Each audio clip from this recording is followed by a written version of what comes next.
السلام عليكم ورحمة الله تعالى وبركاته. موعد وتوقيت مباراة المغرب والجزائر اليوم لتحديد صاحب المركز الثالث في كأس أفريقيا للسيدات 2026 والقنوات الناقلة لهذه المباراة.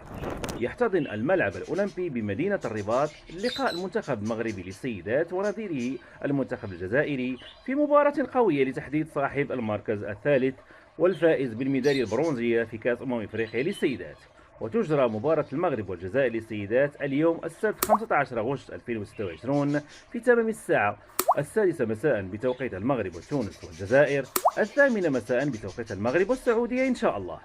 ويسعى المنتخب المغربي إلى تحقيق الفوز أمام جماهيره وإنهاء البطولة على منصة التتويج، بينما يطمح المنتخب الجزائري إلى حصد الميدالية البرونزية. وبخصوص القنوات الناقلة، يمكن متابعة منافسة كأس أفريقيا للسيدات على قنوات ناقلة ومنها بي إن سبور وعلى قناة تي إن تي المغربية. كان معكم أبو مكرم من قناتكم قناة مكرم نيوز. لا تنسوا دعمي بلايك وأن تشتركوا في القناة. في رعاية الله.